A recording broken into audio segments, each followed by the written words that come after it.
I focus a lot on thinking about glaciers for their own sake, understanding how they're changing and why, what implications that has for sea level rise or future water resources. But there's a whole other category of glacier research that's just as important, and that's folks who use glacial ice as a proxy for Earth's past climate. When we're collecting ice cores, in order to interpret the climate record, we need to know something about the glaciological history at that location. And if we're going to go drill a new future ice core, we really want to know what kind of ice will we find? Will it be deformed? How old will it be? There are many qualities that make for a good ice coring site, and glaciology helps inform the selection of those sites. So, one of the other things that I do in my research is think about what data do we have to constrain the ice core site selection problem. To think about that problem, first we have to think about what an ice core is, why we collect it, what value it adds. And I find this image to be a very helpful one. It's a reminder that ice cores, and glacier ice in general, is both stored ice, which has some value as a climate proxy, but also air. Every sample of glacier ice we take has trapped atmospheric gases in it. Sometimes those trapped atmospheric gases are in literal bubbles, a small trapped sample of Earth's past atmosphere. Once you get deep enough into an ice sheet, those bubbles are under such high pressure that those gases actually get integrated into the crystal structure of ice, into something called a clathrate. As you depressurize the system, though, those clathrates turn back into bubbles. Either way, ice cores contain both ice and air that allow us to infer both Earth's past temperature and Earth's past atmospheric chemistry. This record here is one of the canonical data sets in Quaternary paleoclimate. This is called the Epica Dome C ice core record, collected in a location, Dome C, in East Antarctica. This was one of our first and best records that we could use to interrogate the ice age cycles that we've been experiencing over the last 1.2 million years. The Epica Dome C record is our longest ice core record. It goes back about 800,000 years, and it shows this compelling story of changes in temperature that coincide with changes in carbon dioxide. A very powerful tool in helping us understand how the climate system responds to changes in atmospheric chemistry. So, how do we get a temperature record out of an ice core? This is something called a copper pot still. A copper pot still is one of the tools that has been used, or stills in general, are used to produce alcohol, liquor.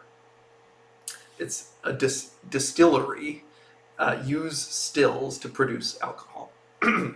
So the way that this works is in this copper pot, you fill it with something called a mash. It's grains that are fermenting to form your alcohol, and you heat that mash up. Some of the materials in that mixture prefer to enter the vapor phase first as you heat them up. And it turns out that the things that enter the vapor phase first are the alcohols. And so alcohol becomes a vapor. It moves through the neck and into this cooling chamber where it's condensed back out as a liquid. This process of distillation is the process of heating and cooling a liquid to remove the most volatile components. Turns out the Earth system is regularly distilling materials all the time. Evaporation and precipitation leads to a very similar distillation process, but with very different materials. Remember, water is made up of H2O, hydrogen and oxygen. What defines an element is the number of protons in its nucleus. Hydrogen has 1 proton in its nucleus. Oxygen has 8 protons in its nucleus. That's what makes hydrogen hydrogen. That's what makes oxygen oxygen. But it's possible for there to be a different number of neutrons in the nucleus of an element and still have it behave like that element. We call those different materials isotopes. So there's a hydrogen that has no neutrons and a hydrogen that has 1 neutron. That hydrogen with 1 neutron and 1 proton has an atomic mass of 2, instead of normal hydrogen, which has an atomic mass of 1. We call that hydrogen-2 deuterium.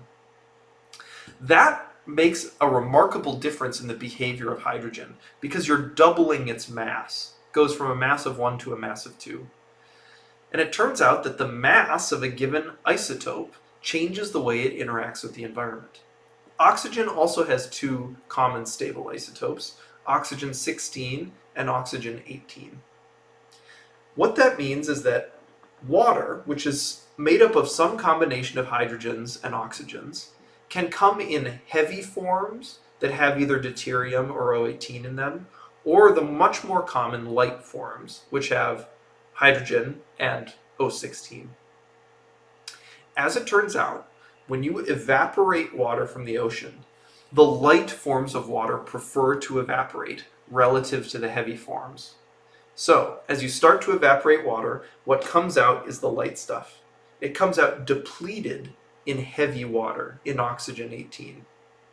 But then, as that water vapor moves over the continent and starts to rain, the water droplets that first form out of that vapor prefer to be made of the heavy water, because the heaviest components like to be in the liquid, the lightest components like to be in the vapor. So, as you cool the air a little bit, the heavy stuff rains out, and all that's left behind is even lighter. As it gets even colder, you rain out whatever's left of heavy material there, the air gets lighter. As it gets colder and colder, the vapor gets lighter and lighter and lighter, and the precipitation products also get lighter and lighter and lighter. So, on a colder planet, the ice sheets tend to be light, made up of light isotopes, more of the O16, more of the H1. If you sequester lots of that light isotope in the ice sheets on a cold planet, that means that the oceans, by contrast, are relatively heavy. So we can use proxies from the ocean to deduce past climate, the isotopic composition of the ocean to deduce past temperature. We can also use the isotopic composition of snow to deduce past temperature. The lighter the isotope ratio, the colder the climate. So, ice cores give us this great measure of past temperature and past atmospheric chemistry. So the question is, what makes a good ice core site? And there are lots of things that make a good ice core site. Some of it depends on the science question you want to answer using the ice you collect. In general, you want more ice. That might lead you to thinking that the thicker the ice is, the better the ice core site. But that's not strictly true. Ice acts as a blanket in the Earth system. In general, so here's rock, here's ice, here's the atmosphere and the cold vacuum of space.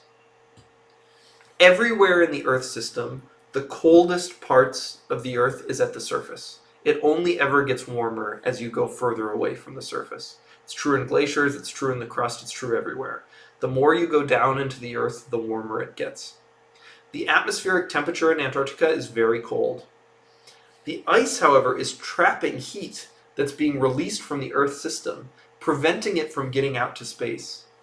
So the base of the ice column is actually the warmest part of the ice column. As the ice gets thicker and thicker and thicker, the basal ice gets warmer and warmer and warmer, and eventually it crosses its melting point. So if you have very thick ice, you might start to melt off the bottom. And because the bottom of the glacier is made up of the oldest ice, you're erasing the climate record from further back in time. So, if you're choosing an ice core hoping to get a record from Earth's past, deep in Earth's history, then you have to pick kind of somewhere from a Goldilocks zone. Not too thick to drive melting, but not too thin that your total sample volume and your ability to resolve climatic events is too small, that your resolution in climate is poor.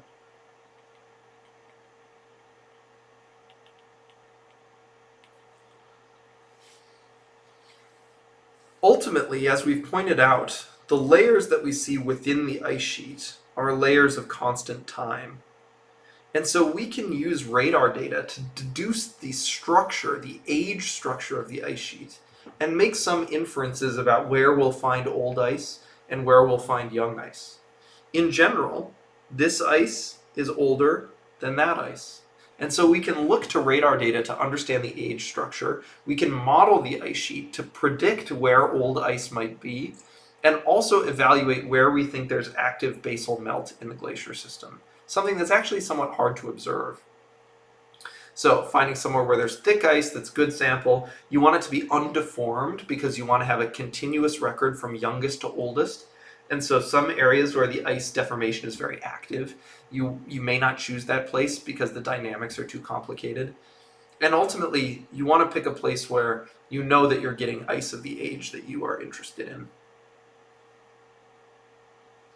This plot goes through the existing ice cores in Antarctica.